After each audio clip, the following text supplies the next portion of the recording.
오늘 밤에 큰 은혜 주실 줄 믿습니다. 옆 사람 축복해 주세요. 성령의 능력으로 세상도 마귀도 죄악도 자아도 이깁시다.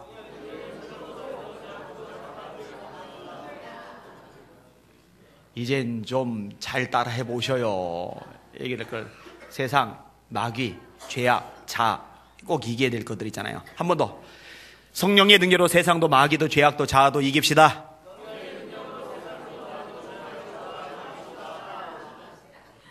처음부터 포기한 사람도 보여요.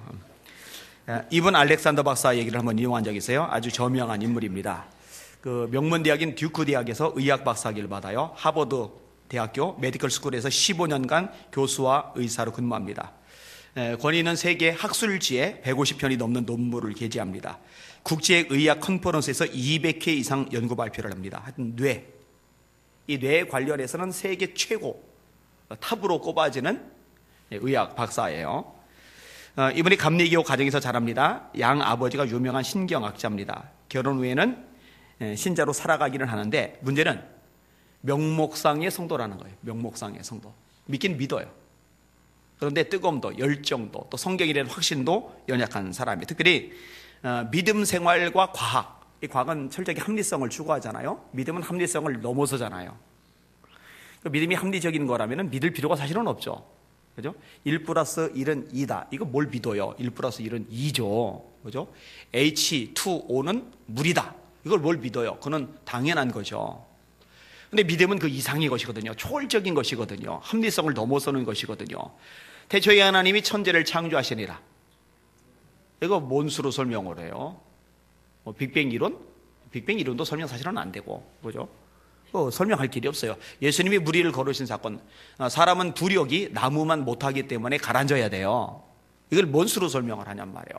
죽은 지 3일 된 예수님이 부활하셨다. 죽은 지 나흘 된 나사로를 예수님이 살리셨다. 사람은 한번 죽으면 끝이죠. 그게 합리적이고 이성적이고 의학적이고 과학적인 건데 납득이 안 가잖아요. 그죠? 믿음은 이제 그 이상의 것이란 거죠. 그러니까 이분이 헷갈리는 거예요. 근데 이분이요, 완전히 변화되는 계기를 얻게 돼요. 갑자기 희귀한 뇌 손상으로 7일간 혼수 상태에 빠진 겁니다. 뇌 기능이 멈췄어요. 뇌사 상태를 경험한 겁니다. 회생 가능성은 0%로 의사들이 사망 선고를 내려요. 그런데 죽었다고 판단을 했는데, 뇌사라고 판단을 했는데 7일 만에 이분이 살았어요. 그리고 7일 동안에 천국을 본 거예요.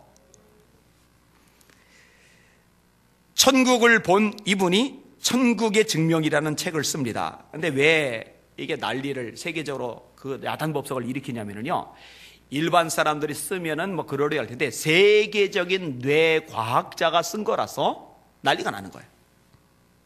진짜 난리가 났어요. 오프라 윈프리 쇼에서 방송을 내보냅니다. 기타 여러 방송에서 내보냅니다. 뉴스 위키지 같은 유명 신문이 천국은 실지한다라는 타이틀로 이분 알렉산더 박사의 이야기를 커버 스토리로 다룹니다. 이 박사님의 고백을 제가 읽어드릴게요. 나 역시 지난 의사 생활 동안 꽤 많은 임사 체험자들을 만났다. 다시 말해 죽음을 경험한 사람을 말하는 거예요. 그들은 예외 없이 어떤 신비롭고 놀라운 이야기를 했는데 믿지 않았다. 당시 나는 그런 모든 것은 뇌에 기반을 둔 현상으로 순전히 환상이라고 여겼다. 뇌는 의식을 만들어내는 기계로서 그 기계가 고장나면 의식도 멈춘다고 생각했다. 전원 코드를 뽑으면 TV가 꺼지는 것 같이. 그러나 나 스스로가 뇌가 꺼지는 경험을 한 뒤에 육체와 뇌의 죽음이 의식이 종말은 아니라는 사실을 깨달았다. 이제 스위치를 뽑았는데 텔레비가 계속 켜지는 건 불가능하잖아요.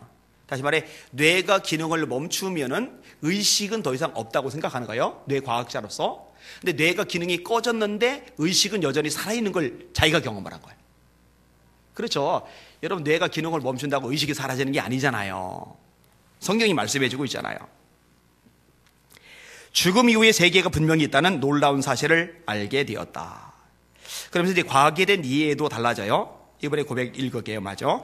나는 여전히 과학자이자 의학자이다. 물리학과 우주론을 좋아한다. 광대와 아름다운 우주를 연구하는 일을 사랑한다. 그러나 지금은 광대함과 아름다움이 정말로 의미하는 것에 대한 이해가 훨씬 커졌다.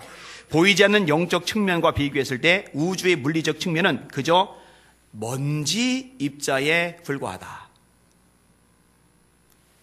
영적인 것과 과학은 결코 분리되거나 배제되지 않는다. 우리가 비록 과학의 세계에 살고 있다 하더라도 보다 더 깊은 영적인 실체가 있다는 생각을 해야 한다. 사실은 그 영적 실체가 본질이다. 인생이 변해버렸어요. 이 경험을 하고 나서 이분에게 확고하게 달라진 개념 중에 하나가 뭐냐면은 성경에 대한 개념이에요. 성경. 하나님의 말씀. 하나님의 말씀이 이전에는 과학과 충돌하는 것으로 이해가 됐는데 이제는 과학과 충돌하기가 과학 이상의 것이라는 것, 이거를 알게 되는 거죠. 여러분, 하나님의 말씀, 이 말씀의 권세, 이 말씀의 능력, 이 말씀의 위력을 여러분들로 가면 갈수록 깊이 깨달아 알아가시기를 예수님의 이름으로 축원합니다. 시편 34편 따라합시다. 하나님의 선하심을 맛보아 알지어다. 기독교를 체험의 종교라고 하잖아요. 그죠? 하여튼 수십 년간 신앙생활을 해도요, 이 영적 체험이 확실하지 않으면요, 불이 안 붙어요. 열정이 안 생겨요. 말씀에 대한 확고무동한 자세가 흔들려 버려요, 이게. 맛보 알래잖아요. 맛보아서. 그죠? 수박일에서 논문을 많이 읽으면 뭐예요? 근데 맛을 보면은, 아, 이게 수박이구나. 알잖아요. 여러분, 하나님의 역사에 대해서 맛보 아시기를 주님의 이름으로 축원합니다. 성경의 역사와 기적과 능력과 비밀에 대해서 맛보아 아시기를 주님의 이름으로 축원합니다. 그럼 달라져요. 달라질 수밖에 없어요. 지금 읽은 본문은 시편 119편입니다. 성경에서 가장 긴 절수를 자랑하죠. 몇 절이에요? 시편 119편이 몇 절이에요? 아시는 분? 하나도 없어요? 176절입니다. 176절. 알렙, 베타, 김멜, 이런 식으로요. 예를 들어서 영어로는 A, B, C, D 이런 식으로 A로 C를 쓰고 B로 C를 쓰고 C로 C를 쓰고 이런 식으로 알파벳 순으로 마지막 절까지 쓴 시가 시편 119편입니다. 이 성경에서 가장 절수가 길어요. 또 하나의 중요한 특징은요, 1절부터 176절까지 어마어마한 절수를 자랑하는데 이 절수의 공통점이 딱 하나입니다. 전부 다 100% 말씀에 대한 거예요. 참 놀라운 거예요. 이거 누가 시편 119편을 외운다고 그러면은 엄청날 것 같아요. 쉽지 않을 겁니다. 헷갈려가지고. 죄다 말씀에 관련된 것이라. 오늘 설교 제목 따라합시다. 말씀의 역사를 경험하는 사람이 되자. 한 번 더요. 말씀의 역사를 경험하는 사람이 되자. 1절부터 176절까지 전부 다 말씀에 대한 거예요. 예를 들어서 105절은 주의 말씀은 내 발의 등이요 내 길의 빛이니이다. 청년이 무엇으로 그의 행실을 깨끗게 하리가 주의 말씀을 따라 삼갈 것이리이다. 내가 주께 범죄하지 아니하리하 주의 말씀을 내 마음에 두었나이다. 이런 잘 알려진 구절들 다 여기 나와요. 지금은 이거 다 다루지 않고 지금 읽은 본문에 한해서 어떤 것을 이야기하고 있는지 그것을 함께 생각을 해보려고 합니다. 시편의 제자가 어떤 고백을 하느냐 따라합시다. 말씀을 사랑하는 마음을 가지고 있습니다. 47절에 내가 사랑하는 주의 계명들을 스스로 즐거워하며 48절 상반에 또 내가 사랑하는 주의 계명들을 향하여 내가 사랑하는 주의 계명, 내가 사랑하는 주의 계명 이 두 번 반복해서 말씀하고 있어요. 여러분 무엇을 사랑하는지를 보면 그 사람의 수준이 드러납니다. 성경은요 세상을 사랑하지 말래요. 성경은요 세상에 있는 것들을 사랑하지 말래요. 여러분 세상에 있는 것들 중에 좋은 거 많죠. 세상에 매력적이고 근사하고 폼난 거 많잖아요. 명품, 돈, 명예, 인기, 좋은 집, 좋은 차 있잖아요. 잘 들으세요. 여러분 그런 건 사랑하면 안 돼요. 아멘. 그런 건 사랑하면 안 돼요. 성경이 아주 명확하게 말합니다. 요한일서 2장 15절입니다. 이 세상이나 세상에 있는 것들을 사랑하지 말라. 누구든지 세상을 사랑하면 아버지의 사랑이 그 속에 있지 아니하니 그 세상 거 사랑하는 사람, 세상을 사랑하는 사람 속에는 하나님의 사랑이 없대요. 이런 세상에 있는 모든 것이 육신의 정욕과 안목의 장욕과 이생의 자랑이니 다 아버지께로부터 온 것이 아니요 세상으로부터 온 것이라. 그러면 세상을 왜 사랑하지 말라고 하시느냐? 세상에 있는 것들을 왜 사랑하지 말라고 하시느냐? 따라합시다. 이 세상도 그 정욕도 다 지나간다. 혹시 여러분 돈 싸들고 천국 갈 거예요? 혹시 차 몰고 천국 들어갈 거예요? 세단 딱 몰고서 베드로 빨리 문 열어 빵빵빵빵빵 그러고 들어갈 거예요? 좋은 옷 걸치고 들어갈 거예요?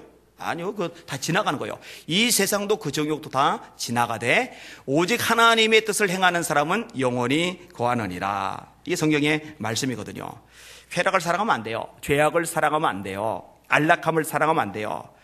거꾸로 진리를 사랑해야 됩니다. 거룩을 사랑해야 됩니다. 사실 이제 하나님을 사랑해야죠.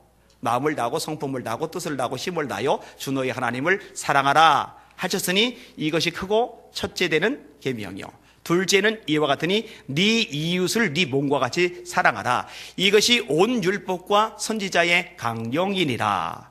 이게 하나님 사랑이 첫 번째 계명이고 이웃 사랑이 두 번째 계명인데 이렇게 꼭 사랑해야 될 대상에 뭐가 들어가느냐? 하나님의 말씀을 사랑하는 거. 이거 사랑하라는 거예요.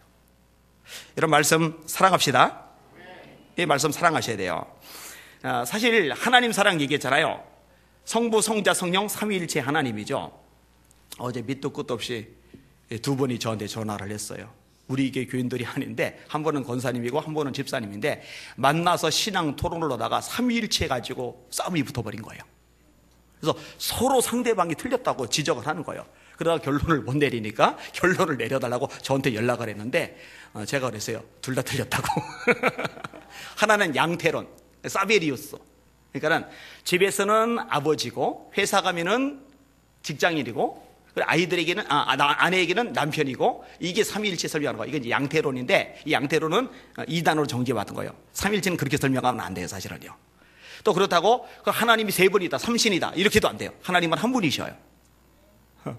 이거 가지고 이제 붙은 거예요. 한쪽은 삼신론 쪽으로, 한쪽은 양태론 쪽으로 이제 가버린 거예요. 둘 다 틀렸다. 제가 이제 결론을 내줬는데, 자, 성부, 성자, 성령 삼위일체 하나님 한 분이잖아요. 그런데 여러분, 예수님을 말씀할 때 예수님을 뭐라고 또 묘사를 하느냐? 예수님을 말씀이라고 묘사하잖아요. 이게 요한복음 1장 1절이죠. 태초에 말씀이 계시니라. 이 말씀이 하나님과 함께 계셨으니 이 말씀은 곧 하나님이시니라.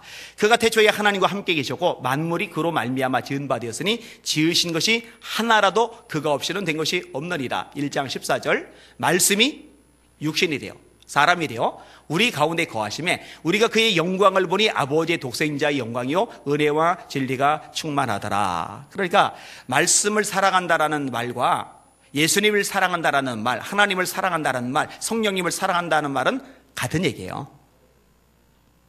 그러니까 당연히 말씀을 사랑해야죠. 여기는 여러분들 하나님의 말씀을 사랑하실 수 있기를 주님의 이름으로 축원합니다. 사랑하면은요 열정이 생겨요. 우리 누구지 이름은 안 말할게요. 우리 남자 형제 하나가 예전에 거제도에 있는 아가씨 하나를 사랑하게 됐는데 잘 안 됐어요. 나중에 안 되긴 했지만 그 자매도 마음이 있었는데 그 아버지가 반대하는데 아버지 반대에 못 이겨가지고 잘 안 됐어요. 그런데요 거제도까지 수시로 날아가는 거예요.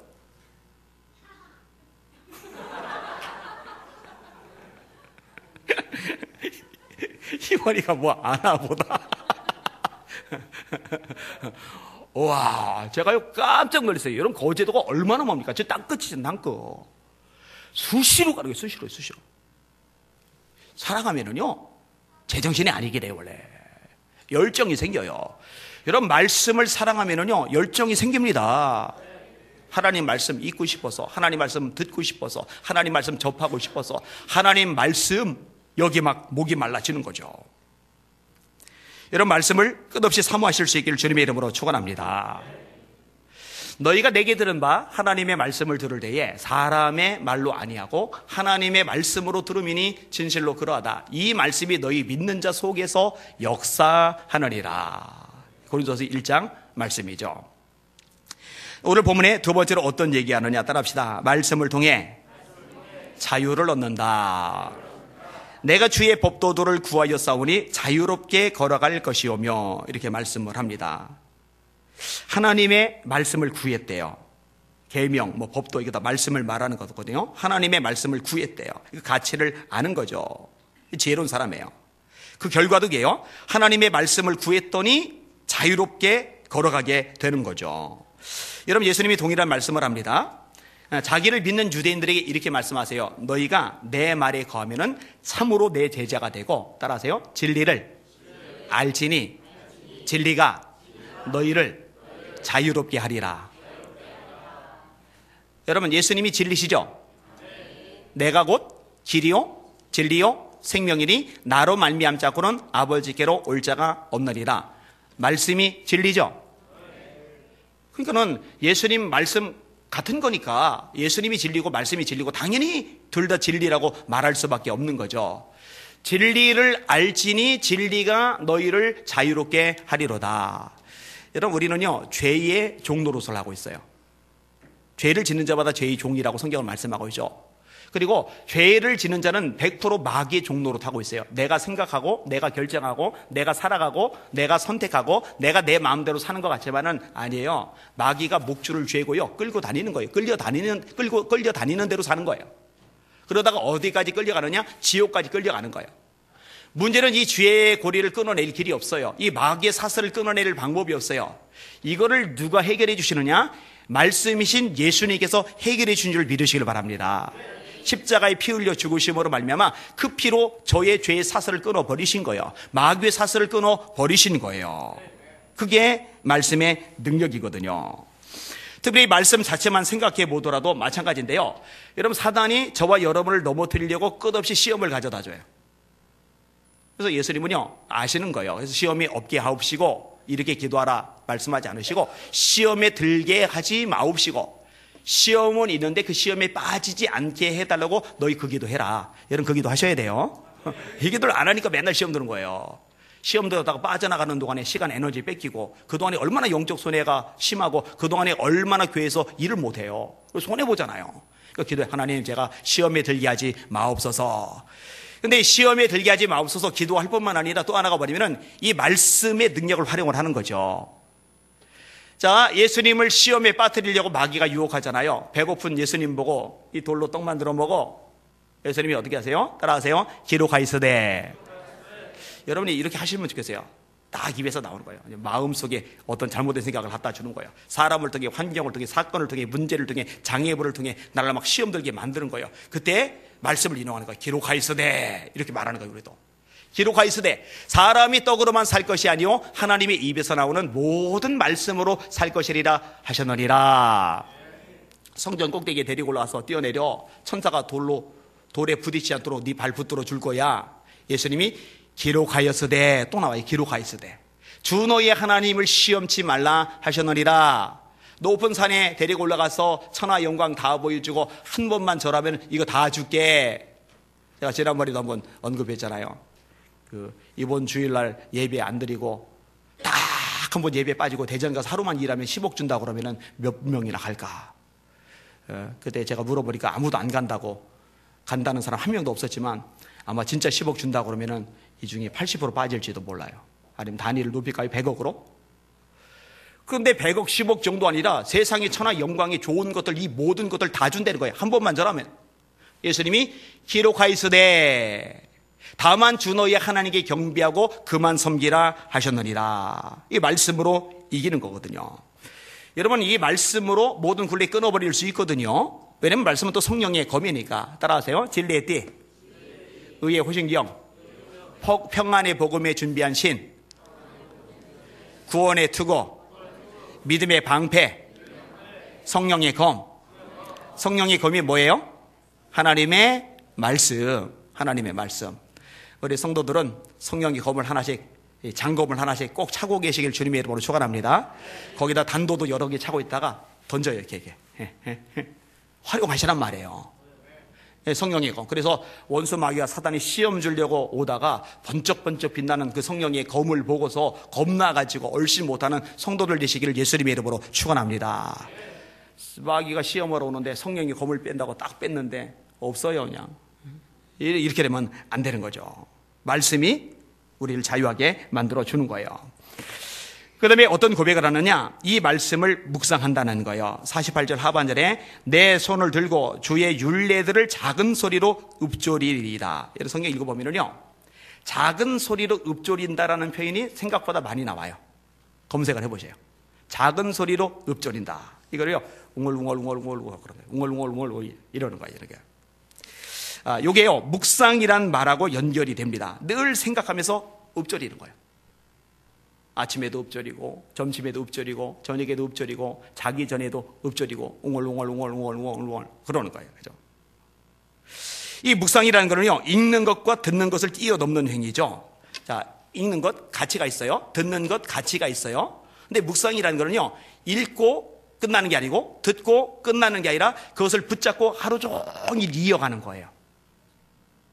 그래서 원래 큐티라고 하는 거는요, 아침에 콰이어 타임, 조용한 시간을 가지면서 말씀을 딱 읽고서 그 다음에 해석하고서 그리고 적용하고서 딱 덮고서 하나님 이대로 살게 해주세요 기도하고서 끝나는 게 아니라 그렇게 큐티한 내용을 하루 종일 적용하는 거예요. 하루 종일. 그리고 밤에 잠들기 전에 내가 오늘 이 말씀대로 살았는지를 다시 뒤돌아보는 거예요. 그걸 가리켜서 묵상이라고 그래요. 소가 되새김질을 하듯이. 여러분요, 그리고 성경은요, 하나님의 복을 말할 때 이 묵상하고 다 연결을 시켜요. 자, 시편 1편 1절 외우시는 분들 같이 해봅시다. 시작. 복이는 사람은 악인의 꾀를 쫓지 아니하며 죄인의 길에 서지 아니하며 오만한 자의 자리에 앉지 아니하고 오직 여호와의 율법을 즐거워하여 그 율법을 주야로 묵상하는 자로다. 이런 사람은 시절을 쫓아 과실을 맺으며 그 잎사귀가 마르지 아니함 같으니 그 행사가 다 형통하리로다. 복 있는 사람은 누가 복 있는 사람이냐? 하나님의 말씀을 뭐라고 되세요? 주야로, 밤낮으로 듣고 그때만이 아니에요. 붙잡고서 하루를 사는 거예요. 밤낮으로 묵상하는 자로다. 이런 사람이 받는 구체적인 복은 뭐냐? 과실을 맺어요. 여러분, 열매 맺는 인생 되고 싶죠? 묵상하면 열매 맺는 인생 될 줄 믿습니다. 그 다음에 잎사귀가 마르지 않는다. 늘 사시사철 푸르른 신앙생활을 하고 싶죠? 성도들이요, 딱 나눠서 어떤 성도들은요, 완전히 선인장 수준. 메말르다 못해가지고 뾰족해서 건들면 찔려요, 그냥. 어떤 사람은 선인장 수준은 아닌데 그래도 잎사귀가 그럴듯하게 있는데 삐쩍 말라서 건드리면 바스스 부서지기 직전인 상태인 성도들. 그런데 어떤 사람은요, 물기를 잔뜩 머금어서 파릇하니 이쁜이 그냥 화창한 거예요. 막 보기만 해도 그냥 나무가 상큼한 거예요. 누가 그런 신앙이냐? 그 잎사귀가 마르지 아니한 같으니 뭐냐? 주야로 말씀을 묵상하는 사람이 영적으로 그런 상태가 되는 거예요. 여러분, 제가 이렇게 강단에 딱 썼을 때 100% 파릇해가지고 마치 숲속에 와서 설교하는 것 같은 느낌을 받기만 얼마나 좋겠어요, 그죠? 근데 딱 선 순간에 전부 다 찔러대는 가시 선인장들만 꽉 차 있으면은 그 설교하기 부담되거든요. 바삭바삭 말라가지고 이거 여차해서 잘못 설교하다가는 바스스 부서질 것 같은. 그러면 이거 굉장히 압박을 받거든요. 하여튼 사실 푸른 상록수가 가득한 우리 예수님께 되기를 주의 이름으로 축원합니다. 그 다음에 다음 구절이 뭐냐? 그 행사, 하는 일이 다 형통하리로다. 여러분, 형통하고 싶죠? 형통 얼마나 좋은 단어입니까? 그죠? 불통 얼마나 안 좋은 단어입니까? 그 형통의 비결이 뭐냐? 말씀 묵상이라는 거죠. 우리 성도들 형통의 복을 받으시기를 주님의 이름으로 축원합니다. 우리 1년 주제였죠. 그래서 마지막 금요일에 설교를 연결해서 하는 거예요. 주제 따라합시다. 형통하는 교회, 형통하는 성도. 하나님이 비결을 말씀해 주셨어요. 비결은 간단해요. 하나님이 여호수아에게 하시는 말씀이죠. 이 율법책을 네 입에서 떠나지 말게 하고, 아까 좀 전에 종일 읊조린다고 되죠. 네 입에서 떠나지 말게 하고, 마찬가지 연결되는 거예요. 네 입에서 떠나지 말게 하고 주야로, 또 나와요. 주야로, 밤낮으로 읽고 덮는 게 아니에요. 주야로 그것을 묵상하여 그 가운데 기록한 대로 다 지켜 행하라. 그리하면 네 길이 평탄하게 될 것이라. 네가 형통하리라. 요단강 건너야 되는데 다리 없죠. 뗏목 없죠. 수영 실력 없죠. 배 없죠. 여리고성 무너뜨려야 되는데 무너뜨릴 공성비 없죠. 토성 싸울 도구 없죠. 안악자손과 싸워야 되는데 전략 없죠. 전술 없죠. 무기 없죠. 군사훈련 받은 적 없죠. 하나님이 간단하게 말씀하세요. 다 괜찮아, 다 괜찮아. 요단강 건너는 것도 네가 할 수 없지. 그래도 괜찮아. 여리고 무너뜨리는 것도 네가 할 수 없지. 그래도 괜찮아. 안악자손과 싸우는 거, 남북연합과 북부연합과 전쟁 치르는 거, 전략 전술 없지, 무기 없지. 다 괜찮아, 다 괜찮아. 하나만 해, 하나. 너 말씀만 주야로 묵상해. 그러면은 네 길 평탄하게 만드는 건 내가 해줄게. 네 인생 형통하게 만드는 건 내가 해줄게. 하나님이 그 말씀을 여호수아에게 하시는 말씀이에요. 그 결심들을 좀 하셔요. 하나님, 제가 바둥대고 몸부림치고 머리 굴리고 막 수단 방법 찾고 그렇게 끙끙 앓고 하나님 이거 다 접어놓고요. 하여튼 주야로 하나님 말씀을 가까이 묵상하겠사오니 하나님이 제 앞길을 평탄하게 만들어 주시옵소서. 하나님께서 제 인생을 형통하게 만들어 주시옵소서. 이게 훨씬 낫잖아요. 그죠? 근데 사실요, 이 말씀 묵상이 쉽지가 않아요. 우리 본성이요, 아직도 세상 것들을 좋아하는 성향이 있거든요. 선을 행하기 원하는 내게 또 다른 법이 있어 나를 죄의 법 아래로 사로잡아 오는 것을 보는도다. 오호라, 나는 곤고한 사람이로다. 이 사망의 몸에서 누가 나를 건져내랴. 이 말씀을 되새기며 묵상하는 것보다, 이렇게 예배 시간에 와서 말씀을 듣는 것보다 사실 텔레비 보는 게 더 재미있거든요. 친구들하고 수다 떠는 게 더 재미있거든요. 영화관 가서 영화 보는 게 더 재미있거든요. 요즘 신과 함께 인기 좋죠. 인기 좋죠. 목사님 한 분이 그 영화를 보여줘서 보는데 제가 뒷부분에 계속 기도하면서 봤어요. 하나님, 이 영화 잘못된 가치관, 인생관, 세계관, 내세관으로 꽉 차 있는데 이거 보는 사람들 영향받지 않게 해주세요. 분명히 교인들 중에서도 영향받을 사람 있을 것 같아요. 그 환생을 다루고 있거든요. 세상 살면서 착하게 살면은 저승 가서 무죄 판결 받고 더 좋은 걸로 환생할 수 있고, 이거는 완전 비성서적인 개념입니다. 성경은 모든 사람이 죄를 범했고 예수님이 십자가 외에는 죄산 받을 길이 없고 환생은 없어요. 윤회가 아니에요. 순환적인 역사가 아니에요. 일직선, 직선적인 역사가 아니죠. 창조가 있고 역사가 있고 심판이 있고 그리고 끝이에요. 이거를 완전히 뒤집어 놓은 영화가 신과 함께예요. 이게 이제 네이버 웹툰, 신과 함께 주호민 씨가 만든 웹툰에서 이제 만든 영화인데 보면서 속상해서, 야, 이런 거 말고 재미있게 만들 때 기독교적인 사상과 가치관과 마인드를 가진 좋은 영화들이 만들어지면 좋을 텐데 영화 제작자를 키워야 된다, 한국교회가. 막 속상한 마음이 좀 들었어요. 어쨌든 영화든 텔레비전이든 수다든 뭐 세상적인 것들이 더 재밌어요. 그걸 때 더 집중되는 거예요. 제가 가끔 여러분에게 그런 얘기 했잖아요. 텔레비 드라마보다 설교 들을 때 더 재미있어하는 성도들 되시길 예수 이름으로 축원합니다 하고, 정말 그렇게 되시길 주님의 이름으로 축원합니다.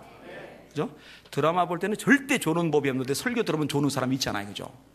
다행히 지금은 조는 사람이 없는데, 저는 드라마 보면서 조는 사람을 본 적이 없어요. 안 졸아요. 근데 설교 들으면서 조는 사람들은 꽤 많이 봐요. 이거 뭔가 바뀐 거예요. 그죠? 말씀을 종일 묵상하셔야 돼요. 그게 하나님이 원하시는 일, 형통의 길, 축복의 길입니다. 자, 네 번째 보면 어떤 말씀을 하느냐 따라합시다. 말씀으로 인해 보호를 받습니다. 하나님의 말씀을 말하는 것에 대해서 오늘 본문에 얘기합니다. 또 왕들 앞에서 주의 교훈들을 말할 때에 이런 표현이 나와요. 하나님의 말씀을 말하는 것, 세상 사람들 앞에서, 권세자들 앞에서. 여러분 말합니까? 말해요? 자식 얘기만 하고 집 얘기만 하고 돈 얘기만 하고 온갖 잡동사니 얘기만 하고 정작 말씀 얘기, 말씀의 주인공이신 예수님 얘기는 입 밖에도 못 내고, 혹시 그러진 않아요? 따라합시다. 내가 복음을 부끄러워하지 아니하노니 이 복음은 모든 믿는 자에게 구원을 주시는 하나님의 능력이라. 첫째는 유대인에게요, 또한 헬라인에게로다. 이 복음에는 하나님의 의가 나타나서 믿음으로 믿음에 이르게 하나니 기록된 바 의인은 믿음으로 말미암아 살리라 함과 같더니라. 이런 복음을 부끄러워하면 안 됩니다. 예수님을 부끄러워하면 안 됩니다. 자랑스러워 하셔야 돼요. 예수님이 이 부분을 명확하게 말씀하십니다. 너희가 사람들 앞에서 나를 부인하면은 내가 천사들 앞에서 너희를 부인할 거다. 너희가 사람들 앞에서 나를 시인하면은 내가 천사들 앞에서 너희를 시인할 거다. 예수 믿는 티 내세요. 예수 안 믿는 사람들하고 같이 밥 먹을 때 예수 안 믿는 사람들이 나보고 뭐라고 할까봐 기도도 못하고 있으면 안 돼요. 괜히 이렇게 눈 비비는 척하면서 기도하면 안 돼요. 그냥 기도하는 티를 내세요. 이렇게 내세요. 그죠? 이거 들고 다니면서 숨기지 마세요. 이거 이 자랑스러운, 이 아름다운, 이 영광스러운 성경을 왜 숨겨요? 옆구리에 딱 끼고서 이렇게 가야죠. 검은 봉지에다가 싸가지고 숨겨가지고 하다가 너 어디 가니까 저기 갈 데가 있어가지고 그냥.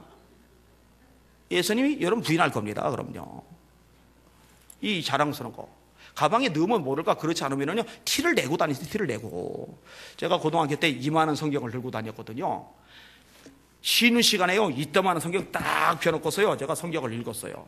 근데 그때는 제가 성질이 지금보다 더 더러울 때라 아무도 제가 성경 읽는다고 뭐라 하는 사람이 없어요. 제가 난리 피면은 애들이 쫄았을 때거든요. 제가 고등학교 1학년 때 부반장했다고 한번 얘기한 적이 있었는데, 반장이 애들 통제를 못해요. 제가 앞에 나가서 싹 훑어보면은요, 반이 조용해졌어요. 저보다 덩치 큰 애들요, 니네 앞에 나와 손 들고 있어, 무릎 꿇고 손 들게 만들었어요, 제가요. 그때는 제가 이제 눈에 도끼가 있을 때니까. 성경 열심히 읽다 보니 도끼가 빠졌어요. 지금 순한 양이 돼버렸어요. 이 웃음이 비웃음이 아니기를 바랍니다. 하나님 아까 살아있는 자와 죽은 자를 심판하실 그리스도 앞에서 그의 나타나실 것과 그의 나라를 두고 엄히 명하노니 너는 말씀을 전파하라. 때를 얻든지 못 얻든지 항상 힘쓰라. 범사의 오래 참음과 가르침으로 경책하며 경계하며 원하라. 하나님 앞에서 주신 명령이에요. 예수님이 나타나실 것, 재림, 심판을 두고 명령하신 명령이에요. 너 예수 믿는 너 말씀 전해. 예수 자랑해. 예수 부끄럽고 예수 전해. 할렐루야. 따라하세요. 듣든지 아니 듣든지 전하라. 전하시길 바랍니다. 지상명령이죠. 너희는 온 천하에 다니며 만민에게 복음을 전파하라. 믿고 세례를 받는 사람은 구원을 얻을 것이요 믿지 않는 사람은 정죄를 받으리라. 예수께서 나와 일러 가라사대 하늘과 땅의 모든 권세를 내게 주셨으니 그러면 너희는 가서 모든 족속으로 제자를 삼아 아버지와 아들과 성령의 이름으로 세례를 주고 내가 너에게 분부한 모든 것을 가르쳐 지키게 하라. 이 바울이요, 베스도 총독 앞에서 재판을 받아요. 베스도 총독이 있고 아그리빠 왕이 있고, 아그리빠 왕의 여동생인 버니게 왕족이죠. 그 다음에 천부장들과 귀족들이 있고, 다 의리의리하고 대단하고 세상적으로 보면 제일 잘 나가는 사람들, 옷도 아주 끝내주게 차려입었어요. 그냥 부자들이에요. 그 삐까뻔쩍한 사람들 앞에서 딱 혼자만 이 손이 묶여가지고 이렇게 죄수 신분으로 재판을 받는 겁니다.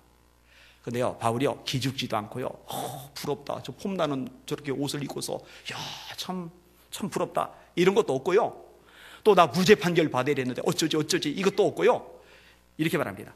내가 이렇게 결박된 것 외에는 당신들도 다 나와 같이 되기를 원합니다. 멋지죠? 바울은 그들에 비해 가진 게 없어요. 여러 번 굶고 춥고 헐벗어노라. 정말 극빈자 수준으로 살았어요. 그런데 그 대단한 사람들 앞에서 눈 하나 깜빡하네, 기 하나 안 죽어요. 무죄 받으려고 난리도 안 펴요. 이렇게 결박내고 죄수 신분된 것 외에는 당신들도 다 모두 다 나처럼 되기를 원합니다. 뭔 말이에요? 예수 영접하기를 원한다는 거예요. 그러니까 베스도 총독이 이해가 안 가요. 척 보니까 바울이 실력가거든요. 공부를 많이 했거든요. 소리 질러요. 바울아, 너 미쳤다. 네 많은 학문이 너를 미치게 한다. 제정신일 수 없는 거예요. 어떻게 저렇게 똑똑하고 잘난 사람이 저렇게 이 와중에 예수 말씀 얘기를 끄집어 내느냐는 거죠. 참 대단하죠. 여러분, 하나님이 에스겔 선지자 보고 이렇게 말씀하시더라고요. 내게 이르시되 인자야, 내가 너를 이스라엘 자손 곧 패역한 백성 나를 배반한 자에게 보내노라. 그들과 그 조상들이 내게 범죄하여 오늘까지 이르렀나니 이 자손은 얼굴이 뻔뻔하고 마음이 굳은 자리라. 내가 너를 그들에게 보내노니 너는 그들에게 이르기를 주 여호와의 말씀이 이러하시다 하라. 그들은 패역한 족속이라. 그들이 듣든지 아니 듣든지 그들 가운데 선지자가 있음을 알지니라. 인자야, 너는 비록 가시와 찔레와 함께 있으며 전갈 가운데 거주할지라도 그들을 두려워하지 말고 그들의 말을 두려워하지 말지어다.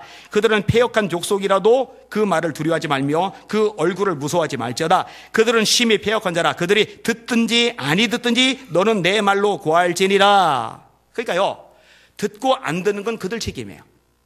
들으면 구원받는 거고 안 들으면 심판받는 거고 그들 책임이에요. 그런데 듣고 안 듣는 건 그들 책임이지만 전하고 말하는 건 내 책임이에요. 그리고 저와 여러분이 받은 사명은 사람들이 꼭 듣고 구원받고 이 자리에 오게 하라는 게 아니라 전하라는 거예요. 전하는 건 내가 할 일, 결실을 거두는 거는 하나님이 하실 일. 그러니까 저와 여러분이요, 자꾸 실족하고 실망하고 맥에 빠지는 이유가 뭐냐면요, 결과에 집착해서 그래요. 우리는 결과에 집착하고 집중할 게 아니라 하나님의 말씀 자체, 하나님의 명령 자체에 집중할 필요가 있어요. 그분이 하라 하신 거 하면 되는 거예요. 그럼 하나님이요, 순종한 사람 축복하시는 거예요. 갚아주시는 거예요. 역사해 주시는 거예요. 자, 다시 읽을게요. 또 왕들 앞에서 주의 교훈을 말할 때에 말해요. 말씀을 말해요. 수치를 당하지 아니하겠사오며. 왜 그러느냐? 말씀이 우리를 보호해 주시는 거예요. 여러분, 아주 중요한 원리가 하나 있는데요. 우리가 이 말씀을 지키는 것 같은데, 우리가 말씀을 지키는 게 아니라 이 말씀이 우리를 지켜주세요. 이거 아셔야 돼요. 바울 사도가요, 에베소 장로들을 청해놓고 그들에게 고별 설교를 해요. 그 고별 설교하면서 이 말씀의 기능을 언급합니다. 한번 들어보세요. 여러분은 자기를 위하여 또는 온 양떼를 위하여 삼가라. 성령이 그들 가운데 여러분을 감독자로 삼고 하나님이 자기 피로 사신 교회를 보살피게 하셨느니라. 내가 떠난 후에 사나운 이리가 여러분에게 들어와서 그 양떼를 아끼지 아니하며 또한 여러분 중에서도 제자들을 끌어 자기를 따르게 하려고 어그러진 말을 하는 사람들이 일어날 줄을 내가 아노라. 그러므로 여러분이 일깨어 내가 3년이나 밤낮 쉬지 않고 눈물로 각 사람을 훈계하는 것을 기억하라. 지금 내가 여러분을 주와 및 그 은혜의 말씀께 부탁하노니 그 말씀이 여러분을 능히 든든히 세우사 거룩하게 하심을 입은 모든 자 가운데 기업이 있게 하시리라. 따라하세요. 말씀이 여러분을 능히 든든히 세워줄 겁니다. 여러분 말씀이 여러분을 지켜줍니다. 세상에서 지켜줍니다. 죄악에서 지켜줍니다. 마귀의 손아귀에서 지켜줍니다. 환난, 시련, 고통에서 여러분을 지켜줍니다. 그래서 말씀을 붙잡는 사람은요, 그 말씀이 지켜줌을 경험하기 때문에요, 무너지지 않아요. 주저앉지 않아요. 그 주저앉는 사람 왜 주저앉는지 아세요? 말씀을 붙잡지 않고 자기 힘으로 신앙생활하니까 주저앉는 거거든요. 하여튼 우리 예수님의 성도들은 말씀이 지켜주는 성도들이라 절대로 무너지지 않는 난공불락의 성 같은 그런 믿음의 능력자들 되시기를 예수님의 이름으로 축원합니다. 그렇게 되셔야 합니다. 하나만 더 생각해 볼게요. 따라합시다. 말씀을 위한 기도를 하자. 진리의 말씀이 내 입에서 조금도 떠나지 말게 하소서. 내가 주의 규례를 바랐음이니이다. 말씀이 귀한 걸 알아요. 이걸 모르는 사람이 어디 있어요, 그죠? 아마 우리 예수 믿음교회 성도들은 말씀을 가까이 하라는 설교를요, 진짜 많이 들을 거예요. 우리 교회 담임 목사님, 안희한 목사님은 치매에 걸린 노인네도 아닌데 맨날 한 소리를 또 하고 지겹지도 않나. 참 징글맞게도 집요하게도 하고 또 한다. 근데 제가 바울에게 배웠거든요. 같은 말을 하는 것이 내게는 수고로움이 없고 너희에게는 안전하니라. 바울이 하는 말이요, 같은 말 계속 반복하거든요. 기뻐하라, 기뻐하라. 요거 계속 반복하죠. 기도하라, 기도하라. 계속 반복해요. 내가 다시 말하노니, 다시 말하노니. 계속 반복해요. 그러면서 바울이 뭐라느냐, 내가 같은 말 계속 반복하는데 나 하나도 수고롭지 않아. 그리고 내가 그렇게 하는 거, 그게 너에게 안전하기 때문이야. 제가 배웠어요. 그래서 저도 하나도 안 힘들어요. 수고롭잖아요. 하여튼 고장난 녹음기처럼 주님 재림하실 때까지, 제 마지막 목숨이 끝나는 데까지 중요한 메시지는 계속 반복할 겁니다. 그냥. 제가 얘기했죠. 제 입에서 반복적으로, 아주 반복적으로 나가는 메시지는요, 여러분 영혼 속에 아예 깊이 새겨버리라고요. 그냥 돌에 새기듯이 아주 새겨버리라고요. 그럼 이유가 있어서 그렇게 말을 하는 거니까요. 근데요, 말씀이 귀한 거 알아요. 수없이 제가 강조를 해요. 우리 애들이 이제 기숙사 생활 마치고 와요. 그러면은요, 너희들 공부 잘했냐? 시험 잘 봤냐? 선생님 말씀 잘 들었느냐? 저는 물어본 적이 없어요. 똑같은 것만 매주, 한 주도 안 걸르고 매주 물어봐요. 너희들 이번 주 성경 읽었냐? 오늘 밤에 암송 체크한다? 너희들 이번 주에 성경 읽었냐? 오늘 밤에 암송 체크한다? 애들이 이번 주간에 학교를 안 갔어요. 그러니까 일주일 동안 매일 저를 접했어요. 제가 너희들 오늘 성경 읽었냐? 효원이는 읽었다고 이제 대답을 했는데 효빈은 대답을 못 들었어요. 아니 보고 효빈이 어디 갔어? 그랬더니 책 빌리러 갔대요. 그래서 전화 걸었잖아요. 너 오늘 성경 읽었냐? 했더니 효빈이가 전화통화로 아까 읽었다고 대답했는데요. 그래요. 어제도 제가 물었거든요. 오늘 성경 읽었냐? 그저께도 제가 물어봤거든요. 오늘 성경 읽었냐?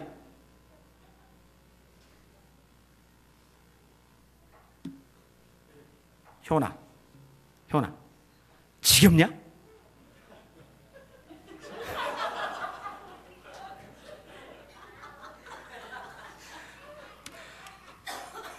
지금 했더니 어떻게 되는지 아세요? 아, 진짜 할 말 없다. 효빈이 있어, 효빈이. 그 사람 이목 생각하지 말고, 효빈아, 지겹냐? 안 지겨? 다행이다, 그래도. 아유. 형이 낫다, 형이 나. 자, 이 시편 저자가 뭐라고 하느냐? 말씀이 중요한 걸 알거든요. 근데 이 말씀을 가까이 하는 것, 말씀을 붙잡는 것, 말씀을 주야라 묵상하는 것, 이 말씀대로 살아가는 게 만만치 않은 줄 아는 거예요. 그러니까 기도하는 거예요. 진리의 말씀이 내 입에서 조금도 떠나지 말게 하소서. 조금도. 하나님의 말씀이 날마다 네 입에 가까이 있도록 도와주시고 역사하여 주시옵소서. 이거 가지고 기도 제목을 삼는 거예요. 우리 성도들이 이런 기도하면 좋겠어요. 하나님, 제가 딴 거는 손 놔둬요. 딴 거는 한눈 팔아도요. 딴 거는요, 소홀히 여기는 때가 있어도요. 하나님, 하나님의 말씀만큼은 단 하루도 소홀히 여기거나 가볍게 여기거나 그냥 지자치지 않는 말씀의 사람 되게 하여 주시옵소서. 멋있죠, 이 기도. 한번 따라해 봅시다. 하나님, 제가 말씀 없이는 살 수 없게 해주세요. 한번 더 하세요. 하나님, 내가 말씀을 안 먹으면 밥을 먹어도 속이 허전하게 해주세요. 밥 안 먹으면 난리가 나는데 말씀은 일주일 내내 금식하다가 주일날 와서 설교하는 거 겨우 그거 한 끼 먹는데 그것도 졸아요. 영적 영양실조 걸리고. 참 깝깝한 거죠. 교회적으로도 마찬가지예요. 말씀이 왕성해져야 돼요. 사도행전 6장 7절인데 하나님의 말씀이 점점 왕성하여 예루살렘에 있는 제자의 수가 더 심히 많아지고 허다한 제사장의 무리도 이 도에 복종하니라. 따라합시다. 하나님의 말씀이 점점 왕성하여. 하나님, 우리 예수비전교회가요, 재정도 축복해 주셔야 되고요, 인원수도 늘어야 되고요, 다음 세대도 살아야 되고요, 다 해주세요. 그런데요, 이 가장 근원에 하나님의 말씀이 왕성한 예수비전교회가 되게 하여 주시옵소서.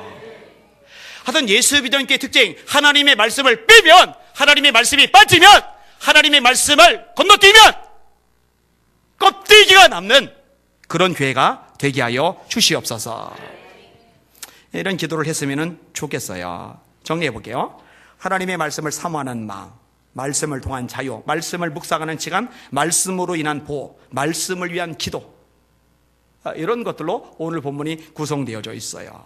설교 제목 마지막 따라합시다. 말씀의 역사를 경험하는 사람이 되자. 천지만물을 말씀으로 창조하신 하나님, 이 엄청난 위력적인 말씀의 능력과 기적을 맛봅시다. 그래서 말씀은 이런 거야, 내가 먹어봤더니 알아, 이렇게 대답을 하셔야죠. 이런 간증거리가 넘치는 예수비전교회 되시기를 예수님의 이름으로 축원합니다. 축원합니다. 찬양 같이 드리겠습니다.